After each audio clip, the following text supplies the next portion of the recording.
안녕하세요. 저는 일산에 사는 60대 중후반의 남자입니다. 이 이야기를 어디다 말하기 쪽팔려서 아직 아무에게도 말하지 못했는데요. 여기에라도 익명의 힘을 빌려서 한번 적어보려고 합니다. 저는 첫사랑이자 마지막 사랑이었던 여자와 이혼을 하고 현재 두 딸을 홀로 키우고 있는 중입니다. 딸들을 볼 때면 그날의 기억이 다시금 떠올라 가끔 화가 날 때도 있지만 그렇다고 이 아이들이 무슨 죄가 있나 싶어서 미안하기도 합니다. 제게 어떤 일이 일어났었는지 지금부터 들려드릴게요. 저는 아내와 부부금슬도 좋고 모두가 부러워할 만큼 행복한 나날들만 보내고 있었어요. 저와 아내는 대학교 같은 과 동기였는데요. 처음엔 아는 척할 만큼 친한 사이도 아니었고 그냥 지나가다 인사만 하고 굉장히 어색한 사이였어요. 그러다 대학교 졸업을 앞두고 친구들과의 마지막 모임을 가질 때였어요. 그녀는 누가 봐도 부러워할 만한 외모를 가지고 있었어요. 자랑 같긴 하지만 저도 못생긴 편이 아니어서 꽤나 인기가 있는 편이었죠. 그런 저희를 친구들이 장난으로 엮기 시작하더라고요. 진영아, 너는 도대체 왜 연애를 안 하는 거야? 솔직히 너 좋다고 따라다니는 여자도 많잖아. 이해를 할 수가 없네. 나였으면 그중 한 명이랑 잘해봤겠다. 그니까 내 말이 그 말이야. 우리는 따라다니는 여자가 없어서 연애를 못하는데 쟤는 진짜 보기에 겨운 놈이라니까. 진짜 재수없어. 근데 유은이도 이번에 헤어지지 않았나? 진영아, 너 유은이는 어때?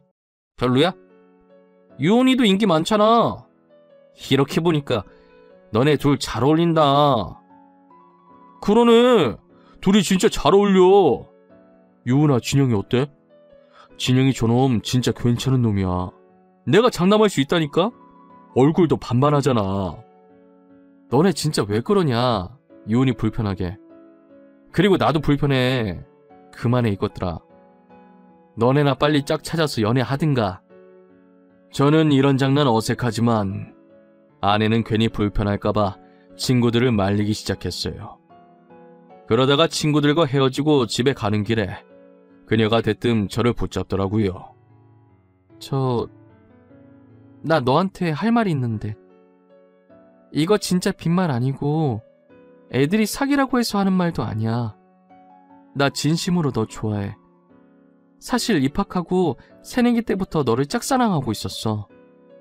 나를? 네가 나를 왜? 그리고 너 얼마 전에 남자친구랑 헤어진 거 아니었어? 그런데 갑자기 나를 짝사랑하고 있었다고? 무슨 말이야. 장난치지 마. 사실 너가 연애에 관심이 없는 것 같아서 고백을 못했어. 그리고 내가 거절을 못하는 성격이라 전 남자친구가 나한테 고백하길래 잠깐 만났던 것뿐이야. 나 지금 너무 당황스러워. 너 애들이 아까 장난쳐서 순간의 감정 아니야?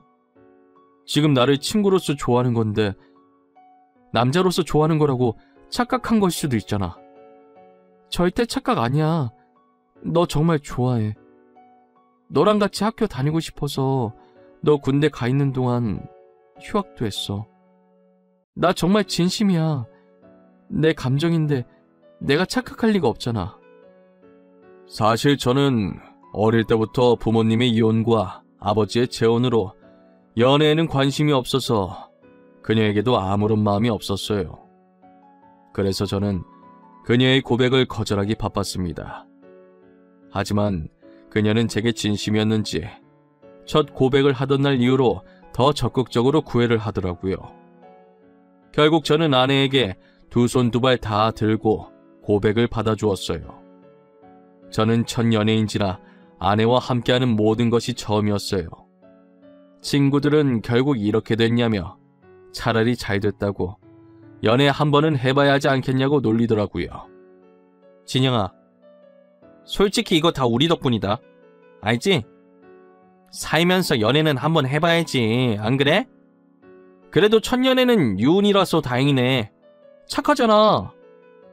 우리가 말했잖아. 너네 둘이 진짜 잘 어울린다고. 이렇게 나란히 서 있으니까 선남선녀가 따로 없다. 아우, 진영이는 좋겠다. 알겠어 이것들아. 밥 한번 쏠게. 되는 날 말만 해. 내가 너네한테 거하게 쏠 테니까. 친구들은 제가 왜 연애 안 하는지 이유를 알고 있었거든요. 아버지는 아버지 인생이고 내 인생은 내 인생이라며 아버지 때문에 연애 안 한다는 말은 핑계라고 어떻게든 저를 제가 만든 틀 안에서 나오게 하려고 했었어요. 그런 제가 연애를 한다고 하니 친구들은 제 일처럼 기뻐해주고 축하해주더라고요.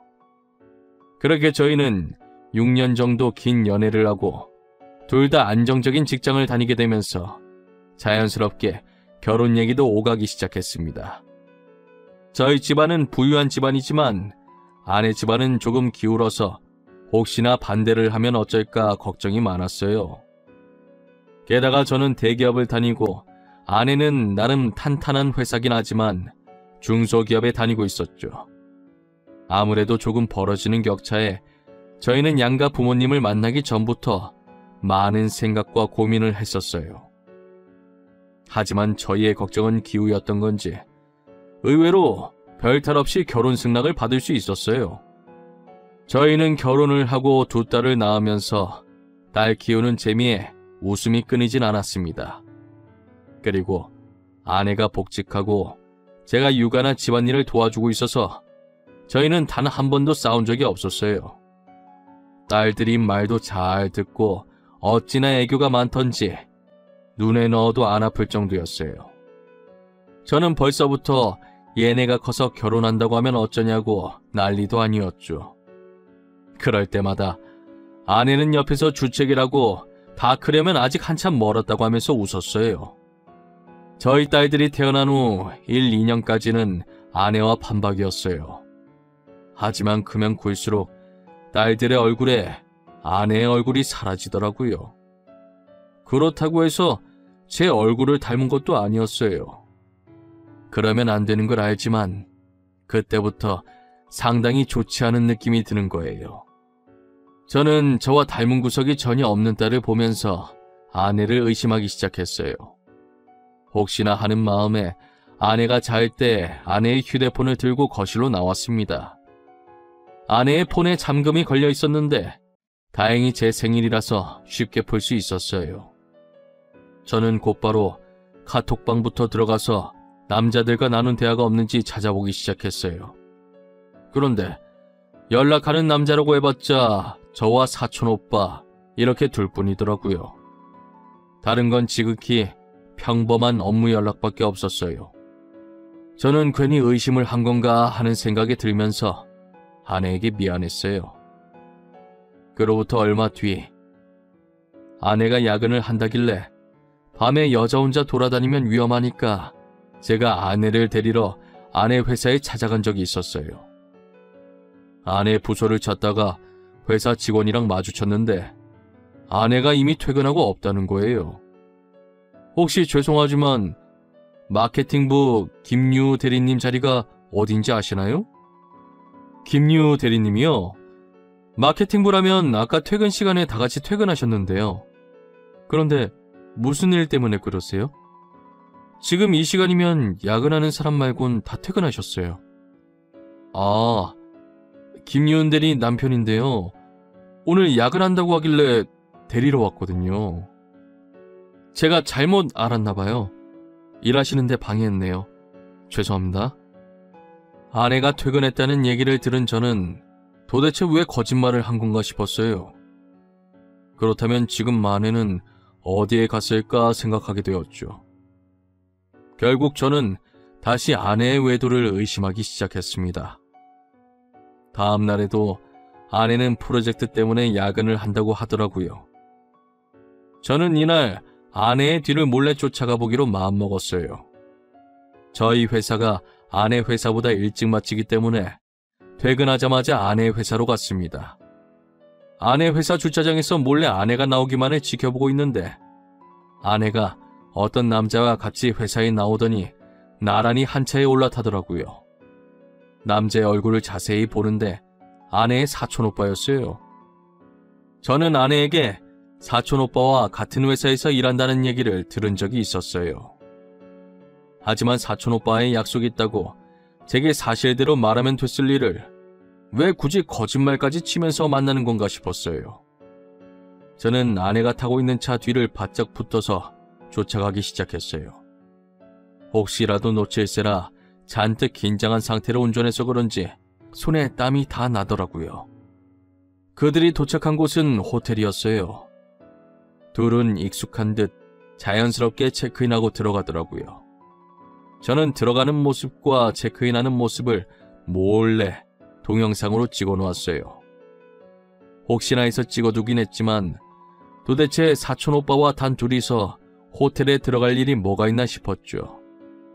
일단 외간 남자는 보이지 않는 것 같아서 혼자 집으로 돌아왔습니다. 아내는 늦은 밤이 되어서야 집에 들어왔어요. 분명 아내는 제게 먼저 자고 있으라고 문자를 보냈었는데 제가 안 자고 거실에 앉아 있으니 문 열고 들어오는 순간 까무라치게 놀라더라고요. 뭐야 당신 왜 이렇게 놀라는 거야? 귀신이라도 본 사람 마냥. 뭐 죄 지은 거라도 있나 봐? 죄는 무슨 아무것도 아니야. 근데 당신 왜 안 자고 있었어? 내가 먼저 자라고 문자 보내놨잖아. 내일 출근 안 해? 일찍 일어나야 하는 거 아니야? 그러는 당신은 왜 이제 와? 나한테는 야근한다고 하더니 사촌 오빠랑 약속 있었던 거 왜 말 안 했어? 당신이 그걸 어떻게 알았어? 내가 사촌 오빠랑 약속 있었던 거 어떻게 알았냐고. 혹시 내 뒷조사하고 다녔어? 왜 이렇게 흥분을 해? 그냥 오늘 나도 늦게 맞춰서 같이 가려고 데리러 갔는데 직원이 당신 사촌 오빠랑 같이 퇴근했다고 하길래 말한 거야. 아, 그랬어? 연락하고 오지 그랬어. 오늘 일이 생각보다 빨리 끝나더라고. 그래서 사촌 오빠랑 같이 저녁 먹고 들어왔어. 이야기 좀 나누다 보니까 늦어버렸네. 아내는 당황해하더니 나름 자기 딴의 변명을 늘어놓더라고요.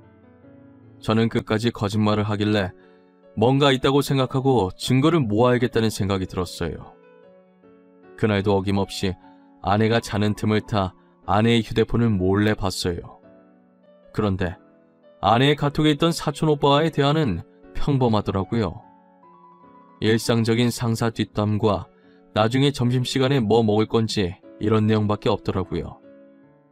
혹시나 해서 전화 기록을 봤는데 카톡보다는 주로 전화를 자주 하는 것 같았어요. 저는 카톡은 포기하고 둘이 직접적으로 만나는 증거들을 모아야겠다고 생각했어요. 아내가 야근이 있다고 하는 날이면 저는 퇴근을 하고 바로 아내의 회사로 달려갔어요. 아내는 퇴근 시간에 맞춰서 사촌 오빠와 함께 회사를 나오더라고요. 저는 또다시 야근한다고 거짓말한 아내에게 화가 났어요. 회사로 나온 이들은 그때 둘이서 갔던 그 호텔로 들어가더라고요. 이 모든 것은 제가 영상으로 다 담아놨고요. 저는 로비에서 그들이 나올 때까지 기다렸습니다. 3시간 정도 흘렀을까? 저는 엘리베이터 문이 열리는 순간 내리려고 하는 두 사람에게 다가갔고 그런 저를 아내가 발견하고 엄청 놀란 표정을 짓더라고요. 여보, 아니야. 나 진짜 아니야. 당신이 생각하는 그거 정말 아니다. 오해하면 안 돼. 나 아직 아무 말도 안 했는데 뭐가 아니야? 무슨 오해? 내 눈앞에 벌어진 상황 말하는 거야? 사촌 오빠랑 둘이 있는데 무슨 오해를 하겠어? 가족끼리. 맞아. 가족끼리 밥 먹으러 온 거야. 오늘 분명 야근할 줄 알았는데 안 하더라고. 그래서 그냥 여기 호텔 음식이 맛있다고 하길래 저녁으로 그거 먹으러 온 거야. 그래? 그럼 그렇다고 나한테 처음부터 말하면 됐잖아. 야근할 줄 알았는데 안 하더라. 그래서 사촌 오빠랑 밥 먹고 가겠다. 이 말이 그렇게 어려운 거야? 제 말에 아내는 되도 않는 변명만 늘어놓기 시작하는데 사촌 오빠는 옆에서 바지 주머니에 손 꽂고 저를 쳐다만 보고 있더라고요. 그렇게 한참을 보다가 입을 여는데 제게 하는 말이 가관이었어요. 저기요. 이왕 이렇게 된 거 그냥 유은이랑 이혼해 주세요. 저 더 이상 숨어 다니고 싶지 않네요. 당당하게 유은이 만나고 싶어요. 그게 무슨 소리예요? 당당하게 유은이 만나고 싶다니요? 지금 뭐 둘이서 연애라도 하겠다는 거예요? 이미 눈치챈 거 아니었어요? 그래서 이렇게 뒤쫓아온 거 아니냐고요. 네, 맞아요. 당신 예상대로 저 유은이 사촌오빠 아닙니다. 그니까 이제 유은이 놓아주시라고요. 오빠, 지금 뭐라고 하는 거야? 아니야, 여보, 절대 아니야. 사촌오빠 맞아. 나 믿어줘, 어? 다음부터 솔직하게 말할게. 제발 한 번만 봐줘. 잠시만. 사촌오빠가 아니라고? 그게 무슨 말이에요? 그럼 둘이서 바람을 폈다 이 말이에요? 당신이 설명해봐. 지금 내가 한 말이 맞는 거냐고! 알고 보니 그 남자는 사촌오빠가 아니라 상간남이었더라고요. 저는 계속해서 약을 한다고 거짓말 치길래 따지고 있었는데 상간남은 제가 모든 것을 다 알고 뒤쫓아왔다고 생각을 했던 거죠. 그래서 사실은 사촌오빠가 아니라 상간남이라고 밝힌 것이고요. 사실 둘 사이를 의심을 하긴 했지만 직접 들으니 너무 충격적이더라고요. 저는 그 자리에서 아내에게 이혼하겠다고 선포했습니다. 아내는 절대 이혼할 수 없다며 한 번만 봐달라고 하더라고요. 제가 절대 봐줄 생각이 없다고 했더니 그럼 아이들은 자기가 데리고 가겠다고 했어요. 딸들은 제 친딸이 아니라고, 사실 상간남의 딸이라고 하면서요. 아내는 제가 부유한 집안의 자식이라는 걸 알고 일부러 접근한 것이었어요. 그래서 제 호적에 있는 딸들을 데리고 가서 양육비라도 받을 작정이었던 거죠. 하지만 저는 제 친딸이 아니라고 해도 제가 사랑으로 키운 자식들이니 친딸이나 마찬가지라고 절대 줄 수 없다고 했습니다. 저는 그동안 모아둔 증거들과 호텔에서 삼자대면 하고 있을 때 몰래 녹음했던 것들로 이혼 소송과 상간남 소송을 손쉽게 해결할 수 있었습니다. 당연히 딸들의 양육권도 제가 가지고 올 수 있게 된 거죠.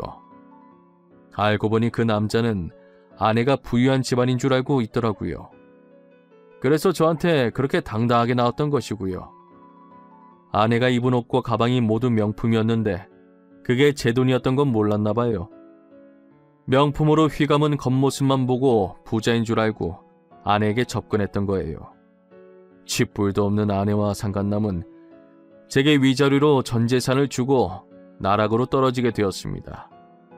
제가 익명으로 그들이 다니고 있는 회사 커뮤니티에 글을 올리고 회사 팩스로 증거 사진들을 보내니 소문이 퍼져서 다니던 직장에서도 잘리게 되었어요.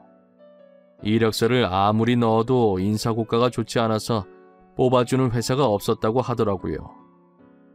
이건 본인들 무덤을 본인들이 직접 한 것이라고 생각합니다. 저는 그런 그들에게 아이들 양육비는 받을 생각은 하지도 않았어요. 오히려 온전히 제 힘으로 아이들을 키울 수 있어서 좋았어요. 그래야 제 자식이라고 떳떳하게 말할 수 있을 것 같았거든요. 딸들은 홀아버지 밑에서 반항도 한 번 안 하고 사춘기 없이 잘 자라줬어요. 큰딸은 의사가 되었고 막내딸은 공부를 더 하고 싶다고 해서 현재 유학을 갔어요. 최근 전 아내가 딸들이 너무 보고 싶다고 제게 연락을 했더라고요. 그래도 친엄마라고 딸들에 대한 모성애는 있었나 봅니다. 저는 연을 끊게 할 자격까지는 없으니 만나기는 해줘야겠다고 생각했어요. 둘째는 해외에 있어서 못 보고 큰딸은 엄마를 한번 만나보고 싶다고 하더라고요. 그래서 큰딸이라도 전 아내와 만나게 해줬습니다. 그런데 전 아내를 만나고 집에 돌아온 딸은 씩씩거리면서 화를 내기 시작하더라고요. 아빠, 나 다시는 엄마라는 사람 안 만날 거야. 그러니까 엄마 연락 오면 나한테 말하지 마. 나 찾으면 없다고 해. 나도 시은이랑 같이 유학 갔다고 해. 알겠지? 우리 딸이 왜 이렇게 화가 났을까? 엄마 만나서 무슨 일이 있었어? 아빠한테 말을 해야 할지. 왜 그러는데? 앞으로 엄마라고도 하지 마. 나 엄마 없어. 나 참 어이가 없어서 말도 안 나와. 아니 글쎄, 그 여자가 내 친아빠라는 사람을 같이 데리고 왔더라고. 니네 친아빠도 너네가 어떻게 컸는지 보고 싶었나 보네. 나도 같이 왔을 거라고는 생각을 못했는데. 친아빠? 나 아빠는 지금 내 앞에 있는 아빠 한 명밖에 없어. 누가 내 친아빠야? 나보고 그 남자 아프다고 내가 의사니까 딸이 친아빠 치료해주고 치료비 내줘야 하는 거 아니니? 그 사람들 진짜 미친 거 아니니? 얼굴에 철판을 몇 개를 깔아야 그런 말을 한다니. 진짜 염치도 없는 사람들이네. 다시는 만나지 마. 나도 핏줄이라서 만나게 해줬더니 이게 뭐하는 짓이야? 전 아내와 상간남은 자기들 친딸이 의사라는 거 알고 일부러 만나려고 했더라고요. 딸한테 해준 것도 없으면서 다 커서 의사가 되니 자기들 치료해주고 치료비까지 내라고 하다니 사람의 탈을 쓰고 어떻게 그럴 수 있나 싶었어요. 저는 전 아내에게 사람이 이렇게까지 뻔뻔할 수 있냐면서 다시는 연락하지 말고 애들 앞에 나타날 생각도 하지 말라고 문자 남기고 차단했습니다. 전 아내와 상간남의 뻔뻔한 태도에 온몸에 소름이 돋을 지경이었어요. 아이에 대한 정도 없으면서 본인 이득만 취하려고 한다니요. 낳아줬다고 해서 다 부모는 아니잖아요. 그동안 딸들이 당당하게 멋진 아버지가 자신들을 홀로 이렇게 잘 키워주셨다고 말하고 다녔었지만 저는 그런 딸들을 보며 늘 미안했었어요. 하지만 더 이상 엄마 없이 키웠다고 자식들에게 미안해하지 않으려고요. 오히려 미안해하며 살아야 할 사람들은 전 아내와 상간남이라고 생각합니다. 여러분들은 옆에 있는 사람들과 꼭 행복하시길 바랄게요. 저는 비록 결혼에 실패했지만 다른 분들께서는 사랑하는 사람과 평생 함께 하셨으면 좋겠어요. 늘 건강하시고 이 시국도 조심하셨으면 좋겠습니다. 이때까지 저의 이야기를 들어주신 모든 분들께 감사합니다. 행복하세요.